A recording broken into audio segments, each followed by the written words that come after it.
3.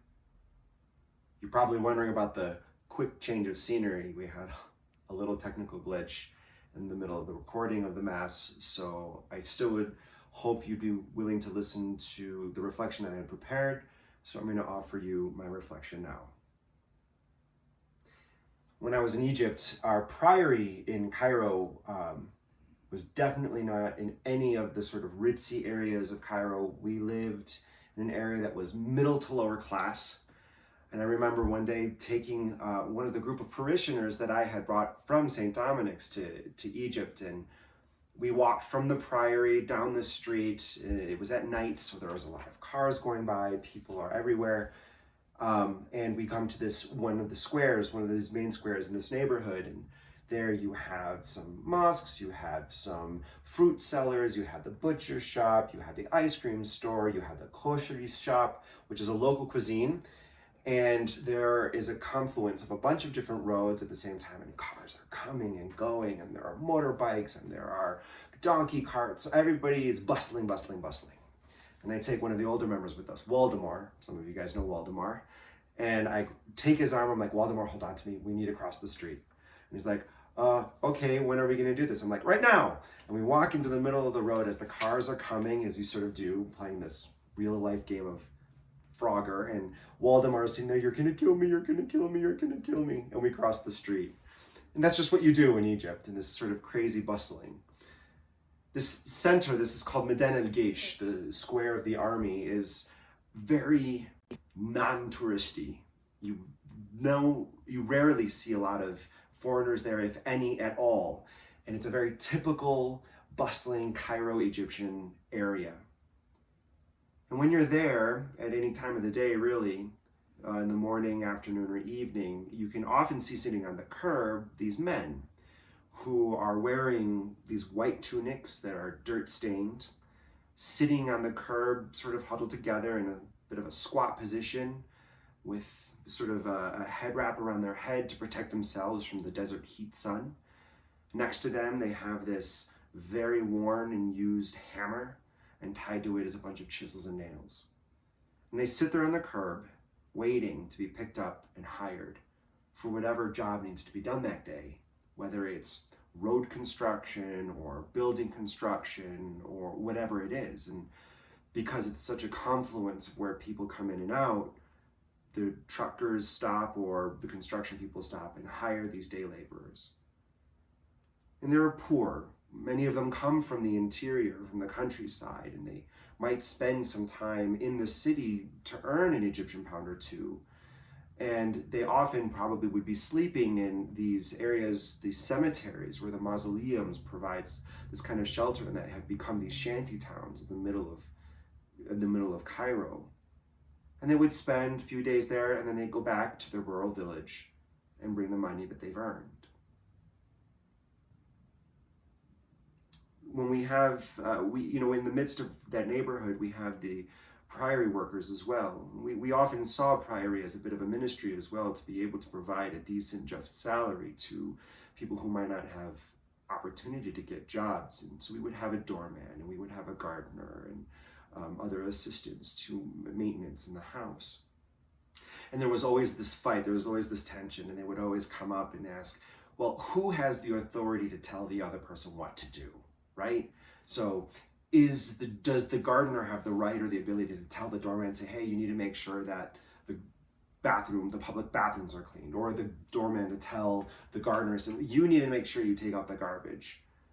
Because to find some sort of place of dignity or value or worth for them comes with some sort of power that might be given them when most of their life in that Egyptian society, they are powerless. Very little dignity given to them by the broader society, let alone those who are in charge of their well-being. And so they struggle to find that sort of dignity. And when you live in that neighborhood where we do in Cairo, you can just tell the class and social divisions. They're on display. They're not filtered. They're not hidden. They're just everywhere and intermingled. And sometimes when you get from one stop to the next, you feel like you walk into very different countries. And in Egypt in particular, since the Arab Spring, there was this heightened sense of awareness of division, class and economic division, social divisions, because resources are so limited and everyone is vying for the same limited resources. To put it into perspective, Egypt is a country of 100 million people, and Cairo itself is a city of 20 to 30 million people. And to give you a perspective, let's say Chicago and the greater Chicagoland area with the suburbs, about 9 million.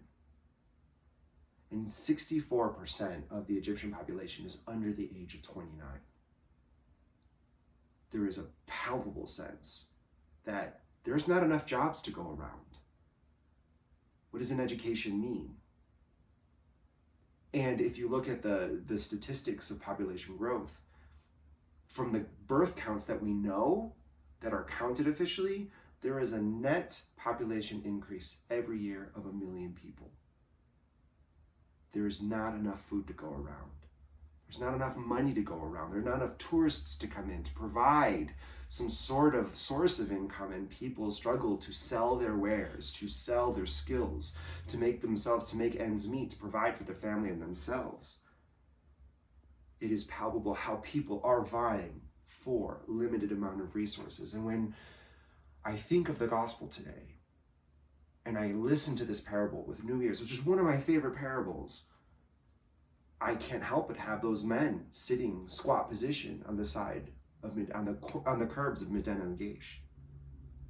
It's very easy to sympathize with them and with the disgruntledness of the workers who had toiled all day, who toiled hard under the sun, particularly that Egyptian sun, who toiled difficultly. And we can sympathize that maybe they should have gotten a little bit more of that sense of justice, the sense of right and wrong. It comes from an instinctual place within us. And we like to uphold and value justice. It's a good thing to want to see. We tout these ideas of equal pay for equal work. And we cringe at greediness and self-centeredness and any sort of blatant discrimination because of an arbitrary trait. We have that instinct of wanting to preserve justice. And we also can feel it for ourselves when we are wronged or when we feel an injustice has been happening to us. In one way, we feel threatened because we know that resources are limited. And there's an instinctual survival part of ourselves that comes up in us. Am I getting what I could be getting? Could I be getting more? Is this going to be my just wage? Especially if there's not enough to go around. And we think, because we tie that survival, we tie our sense of self to getting a just wage, to our own sense of value. Am I valuable in this society? Am I seen? Is that value there or not? Did I do something wrong? And when we think of this gospel parable, we say, well, they didn't do anything wrong. And we sympathize with them. There's a part of us that is like, yeah, I kind of get where they're coming from. And Jesus loves doing this in his parables. He loves putting in characters that we sympathize with. And we see this all the time. The prodigal son. We know the brother. That brother who stood by the father, who was there and gave his life and didn't squander the inheritance. He was responsible. He was loyal. And says, Dad, why are you celebrating him? Why not me? You didn't even offer a fatted calf to me and my friends. Or what about the man who is asleep and the neighbor is just pounding on the door? And the neighbor's like, I locked up, I'm protecting my family, it's the middle of the night, I'm asleep, what do you expect of me? It's reasonable, right? How about the rich young man? Which one of us did not think that how hard it must have been for him and sympathize with him not to give up everything that he had, to sell it all and give it to the poor to follow Jesus? There's a part of us that says it's probably us too. We're the two sons, the other parable, the two sons. one, as the father asks him, will you do this? And he says yes, but then doesn't do it. And then the other, he says, the other son says, well, I won't do it, but then rethinking again does it. We do this. We feel and we sympathize with these characters and these parables, and we sympathize today with those workers. But it's precisely at those moments when Jesus puts and gives us a sympathizing character that our ears must perk up and we must listen. Because Jesus puts those in saying, I get you. I know what you're thinking. And we hear that a lot in the Gospels. Jesus just understands what the disciples or what the Pharisees or what the scribes or what the crowds are thinking. He knows what they're mumbling. They don't have to say it aloud. It's when those moments that we hear in those Gospels, we are sympathizing. That's when our ears need to perk up and listen to how does Jesus respond. Jesus says through the voice of the vineyard worker, the vineyard owner, am I cheating you? Am I cheating you? The word cheating here, very important word, because it's not just about economy. There is a nefariousness about it. It's a moral issue that's a question. They're questioning the goodness of the vineyard worker, the vineyard owner.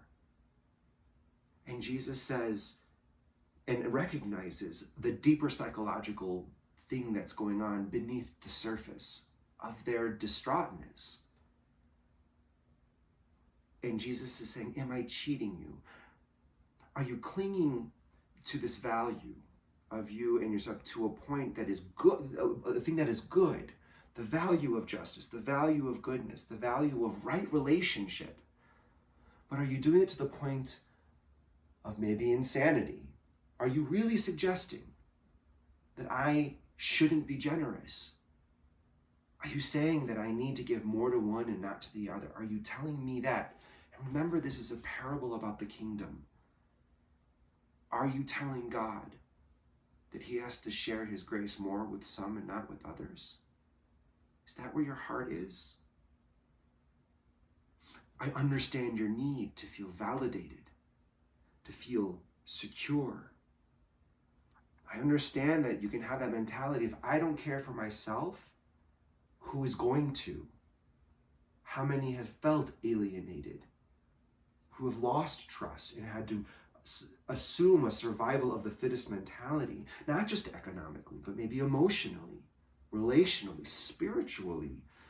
And maybe there is this innate question, can I trust God to be good and just? The psalmist for this weekend, his response is perfect to sum up what Jesus is trying to say. The Lord is near to all who call upon him. In this parable, Jesus is trying to say, when it comes to me, and when it comes to my love, and when it comes to my favor, and when it comes to my grace, there is no limit. You are not vying for limited resources and competing with others for my affection.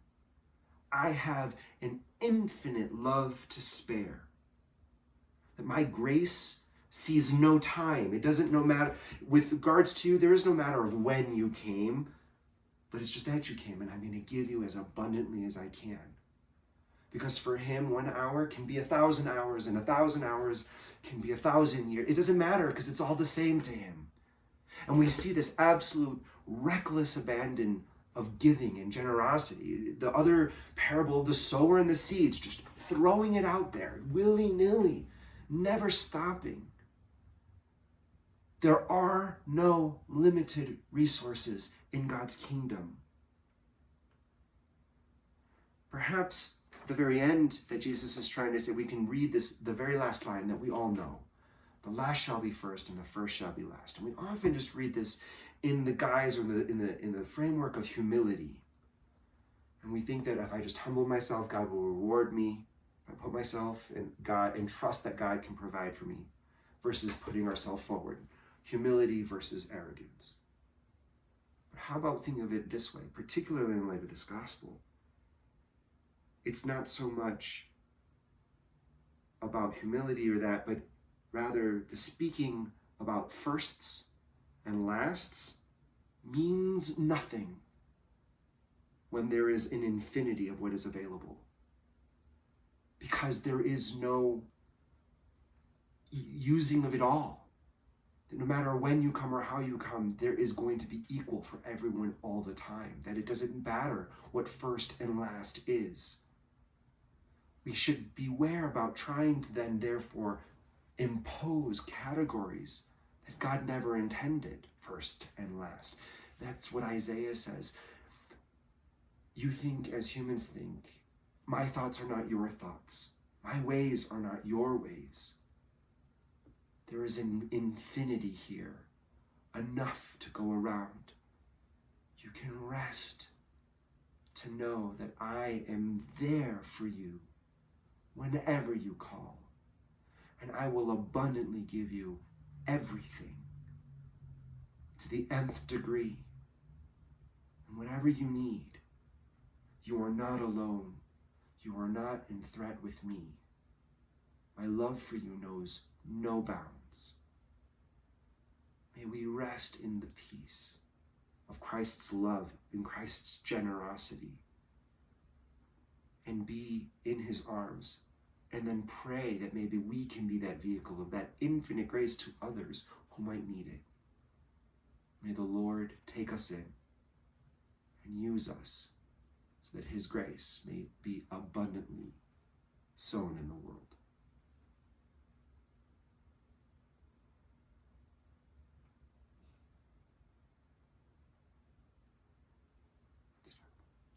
Ready.